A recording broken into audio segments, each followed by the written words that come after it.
menghadapi perubahan, merancang dan menyiapkan agar perubahan yang terjadi arahnya sesuai keinginan kita, membuat kita lebih baik, membuat kita lebih sukses, membuat kita lebih berhasil. Jangan biarkan perubahan liar.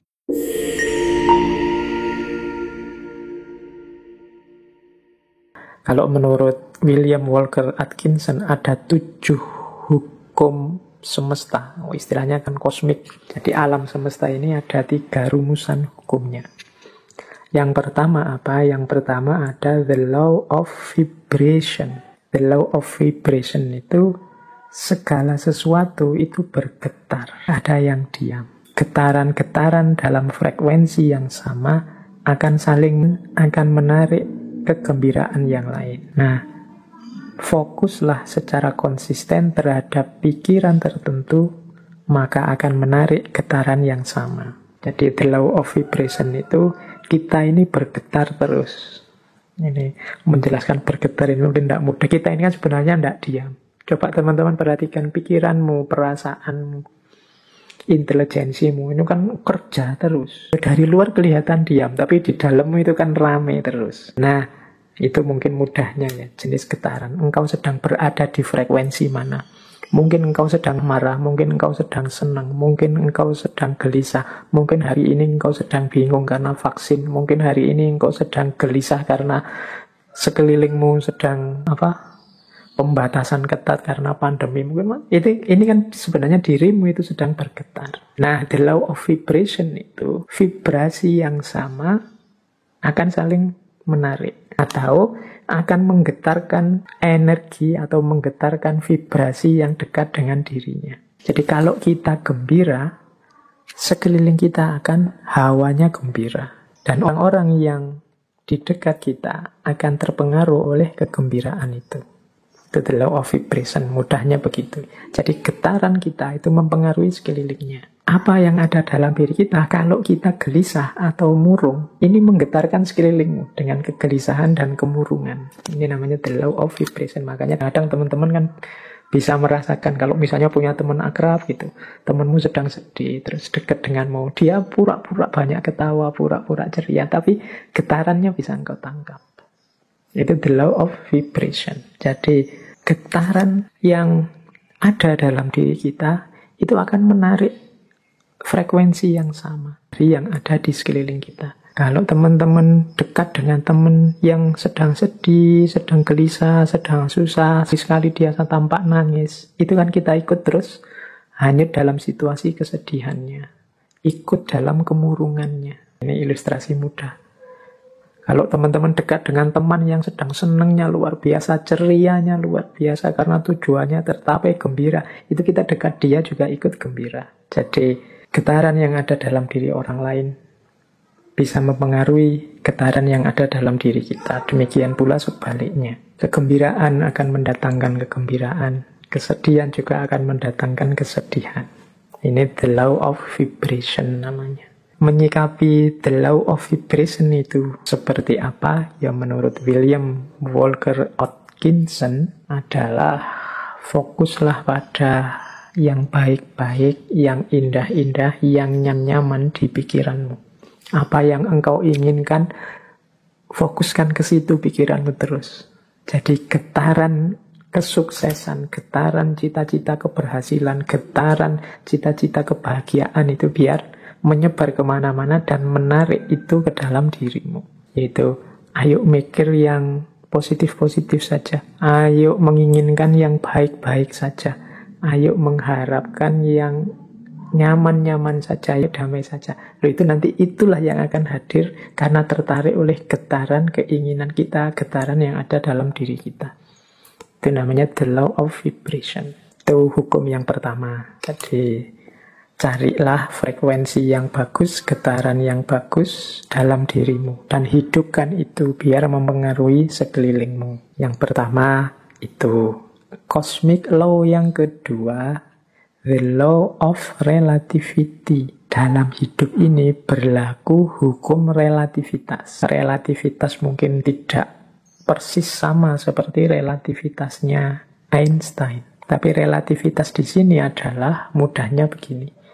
Tidak ada sesuatu yang bisa kita pahami sampai kita hubungkan dengan sesuatu yang lain. Apakah itu tentang sifat, nilai, kualitas, atau artinya sesuatu, dan lain sebagainya. Itu kita akan susah memahami kalau kita tidak menghubungkannya dengan yang lain. Itu namanya the law of relativity. Ilustrasi mudahnya, misalnya, sampean mau menilai saya, Pak Faiz itu wajahnya seperti itu masuk kategori ganteng apa jelek?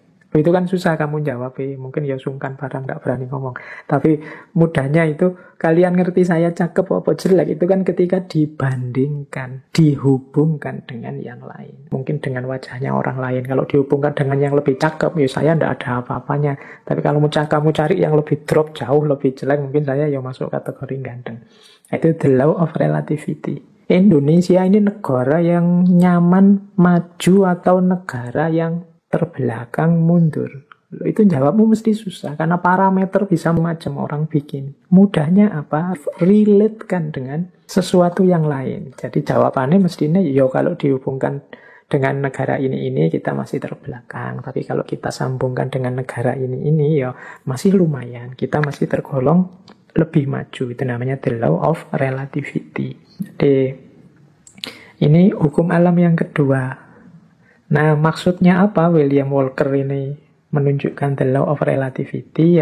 Hendaknya kita ini selalu menghubungkan situasi yang kita alami dengan yang lebih buruk atau lebih kurang atau di bawah kita. Tujuannya apa? Biar kita bersyukur. Semua kegelisahan, mungkin tidak 100% lah, sebut saja 90% kegalauan, kegelisahan kita hari ini, itu muncul karena kita merelasikan diri dengan sesuatu yang lain, yang lebih tinggi, lebih bagus, lebih sukses, pokoknya lebih segalanya dari kita. Akhirnya kita tidak mampu untuk bersyukur. Mau bersyukur itu lebih berat karena kita melihat hidup kita ini, kita salah mencari relasi, menghubungkan diri kita dengan apa. Karena tiap hari mungkin engkau melihatnya artis siapa, atau melihatnya tokoh siapa, atau kiblatmu orang besar, orang kaya siapa itu, terus orang sukses siapa itu, terus sehingga ketika menengok dirimu, yang lahir hanya pesimisme, underestimate, merasa betapa tidak berharganya dirimu dan lain sebagainya. Akhirnya tidak bisa bersyukur. Nah, untuk bisa bersyukur, ingatlah the law of relativity tadi. Kalau engkau mau melihat yang lebih bawah darimu, masih banyak. Ada mahasiswa yang sumpek sekali karena semester akhir belum punya pacar misalnya. Dia lupa bahwa dia jadi mahasiswa itu aja sudah kelebihan yang luar biasa. Benchmarknya mungkin temennya. Benchmark itu tempat dia mengukur, tempat dia merelasikan diri, itu temennya yang sudah punya pacar. Tapi dia lupa, dalam dirinya ada banyak kelimpahan, ada banyak kelebihan. Dia sibuk hanya satu kekurangan ini. Ini biasanya karena salah merelasikan diri. Akhirnya susah bersyukur. Nah, itu hukum alam yang kedua, law of relativity. Ayo, untuk banyak hal, tidak untuk semua hal ya, untuk beberapa hal, law of relativity ini kita pakai untuk yang baik-baik, sholat, ibadah, untuk tekun belajar. Nah, kita ambil yang level tinggi biar kita semangat untuk meniru yang baik-baik. Tapi untuk hal-hal tertentu kita ambil standar yang lebih di bawah kita sehingga kita tidak lupa untuk bersyukur. Nah, yang ketiga, the law of cause and effect, hukum sebab akibat.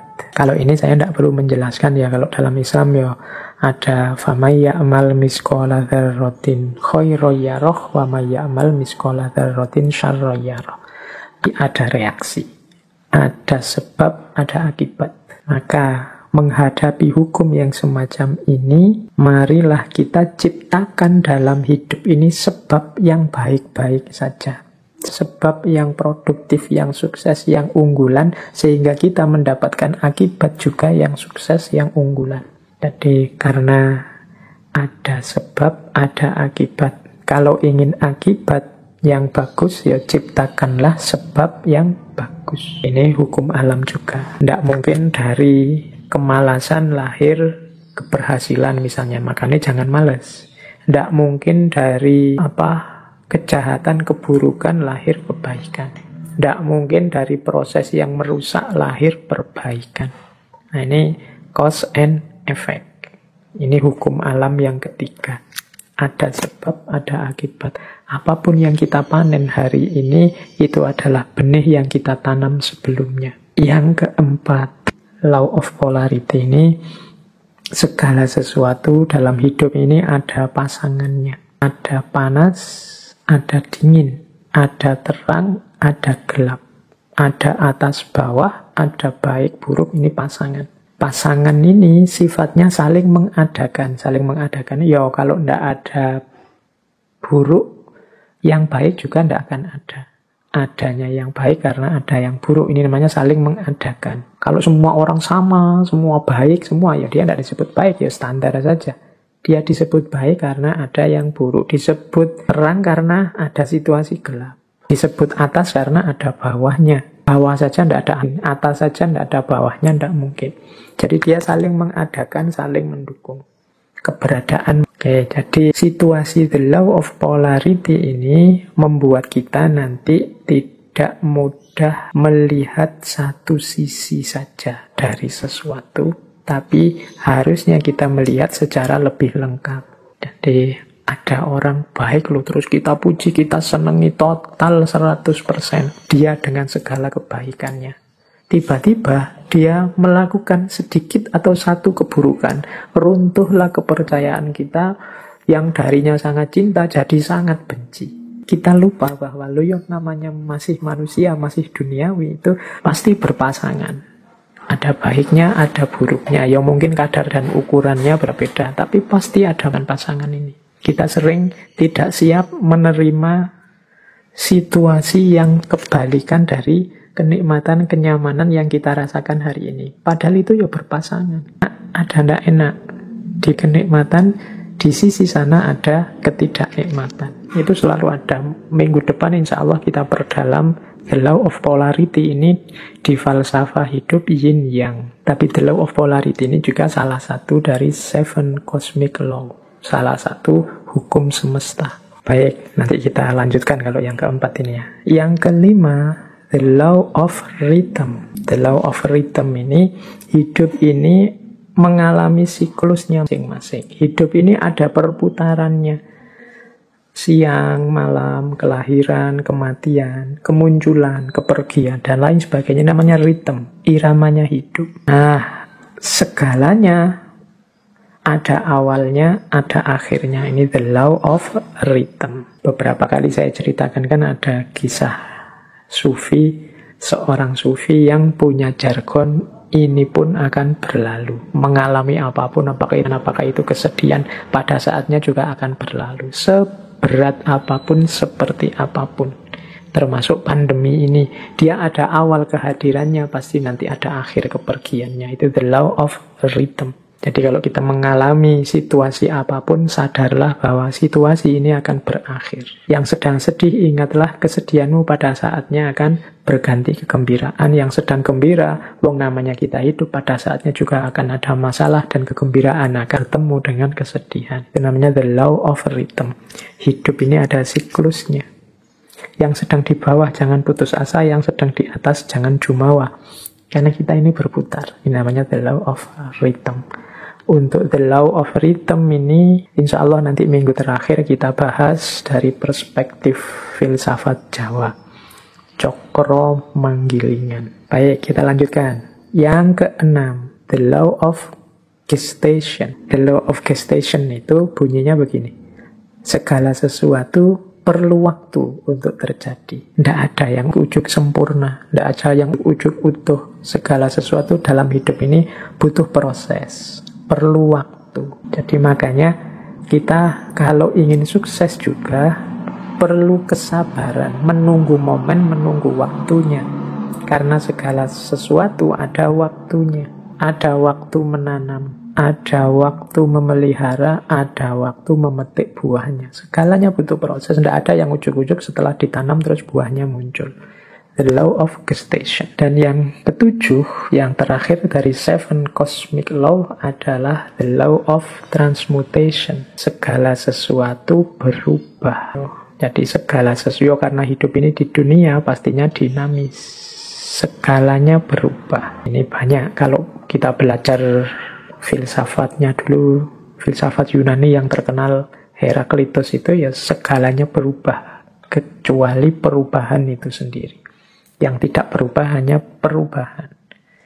Nah, law of transmutation ini menyadarkan kita untuk menghadapi perubahan, merancang dan menyiapkan agar perubahan yang terjadi arahnya sesuai keinginan kita, membuat kita lebih baik, membuat kita lebih sukses, membuat kita lebih berhasil. Jangan biarkan perubahan liar tidak terkontrol. Baik, ini 7 cosmic laws. Ini alam semesta. Di level batinnya itu ada 7 mekanisme ini. Ini kalau menurut teorinya Walker Atkinson. Nah, ini pengantar untuk tadi kalau ada yang tanya, Pak, natural law tadi katanya law of attraction ini bagian dari natural law ya, karena kayak tadi unsur natural law yang law of vibration, kemudian law of cause and effect atau law of transmutation ini kan bisa mengimplikasikan law of attraction.